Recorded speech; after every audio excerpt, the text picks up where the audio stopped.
people don't understand, like I mentioned, when you arouse yourself with these things, you're opening yourself up to a whole nother world that people don't understand. And as you mentioned, the musicians playing with the Ouija board, people don't know what these people are doing behind the scenes. There's a reason these women and these people are screaming in the crowd for them. Many people are utilizing the assistance of the jinn to assist them in their performances and everything. People don't realize these things. This is a whole nother reality, especially many of the Muslims are very ignorant towards this fact. They don't understand that this is a whole nother element. It's just not something that's, friendly and things like this. No, you are inviting these things into your home on a deeper level. You're inviting these things to your home and everything.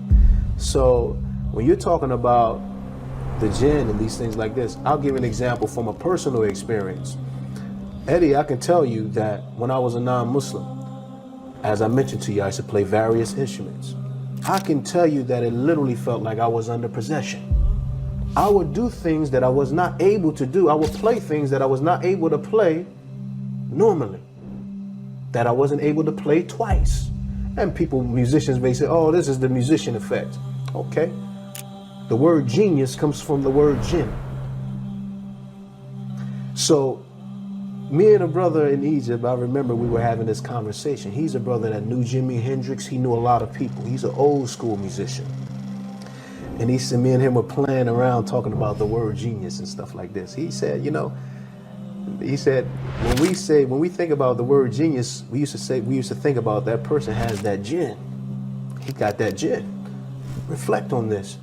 People like Jimi Hendrix, and he was not able to play without being under a substance, without being high. So we know, even from a scholarly point of view, what do the scholars mention about people that get high and things like this? You make yourself open to what? The jinn. Every musician that is on the highest level, think about it. Many of them are doing drugs and alcohol to get them to that level. You can't escape it. You might as well, if you don't want to be involved with drugs and alcohol or listening to someone that is involved in those things, you might as well take all of your CDs and everything and just throw it out. Because this is what the people that you're listening to, this is what they're involved in, many of them. Getting high, alcohol, and as you mentioned, Islam clearly clarifies and makes clear the position on those things. So, and when we're talking about soul music, have people listened to these terms? Soul music. This is something coming from someone's soul. So what state is that person in when they're relaying those lyrics to you? Or when they were singing that song, what state was the soul in? Because you may start to feel the way that person was feeling. You understand? This is a serious thing. Mm-hmm. This is a spiritual thing you're talking about. That's why they know it. They call it soul music. Yeah. They throw terms out. This is magic in the making. Okay, what magic are you talking about? The heart itself is searching for the truth, sometimes without the individual realizing it. But what happens is that we become so busy, and I was just having this conversation with another brother about how Shaitan makes us so busy in our lives, whether it be with music, once again, movies, you're watching, people that are glued to the TV, literally becoming a zombie. We become so busy in our lifestyle that we don't realize the heart is literally screaming out. It's screaming for guidance. So the difference between my heart then and now is no comparison. I'm telling you, like anyone that knew me before and knows me now, they see a big difference, and this is not to brag about myself or anything, but this is the calmness and the peace that I have with Allah subhanahu wa ta'ala today. It's a big difference, and I can't say enough to be grateful, I can't say enough to thank Allah, honestly, man. I mean, I think about it every day, how Allah literally took me away from that environment I was around. Literally, if I wanted to right now, I'm someone that can go right back to what I was doing again, and literally with all this technology today, and make millions of dollars without a record label, It's and just talking about how it's so much easier to do those things. But I know in my heart, those things are temporary enjoyments, and they're going to do nothing but destroy me. It's as simple as that. To simplify, it's going to absolutely destroy me. And that's what I was on, a path of destruction, without a doubt. Without a doubt. the statement of Ibn al-Qayyim rahimahullah. He mentioned that the Quran and music can't be in the same heart at the same time. You can't love music and love the Quran at the same time. They're going to be at war with one another. So, you know, it's definitely a hindrance. You know, a person may not feel the same when they're reciting in the salah.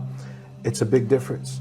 You know, it may make you hate listening to lectures and things like that. A person that's addicted to music, you know, when that person is dying, they may be singing a song instead of reciting the kalima.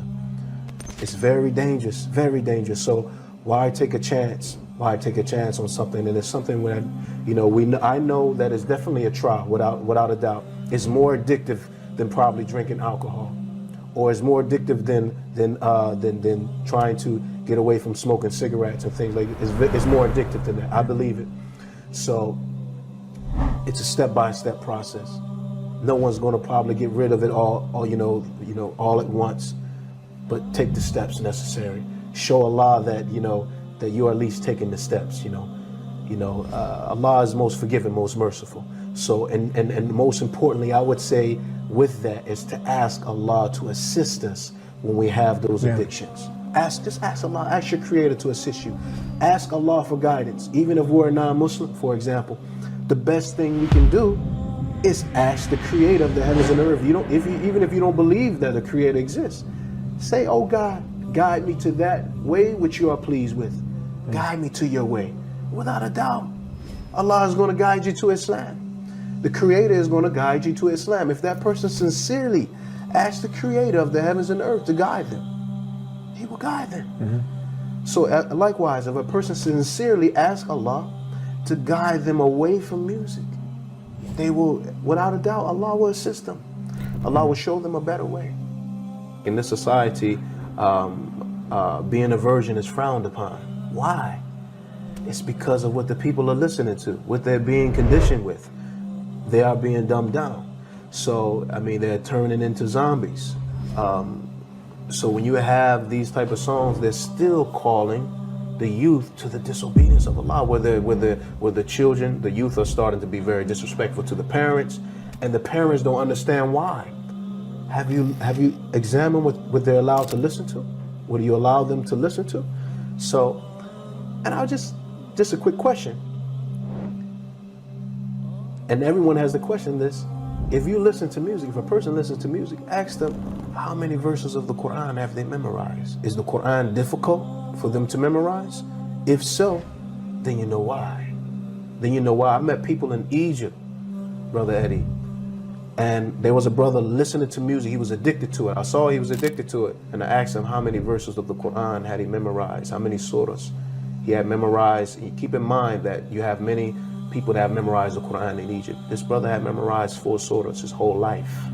And he told me, I said, have you been listening to music since you were a child? He said, yes, I've been listening to it, and he said, I'm addicted to it. I said, this is the reason. This is the reason. So anyone that has that same problem, just look at the opposite, the Quran, and see how much time you spend with the Quran, and you'll see that shaitan is trying to take you away from Allah.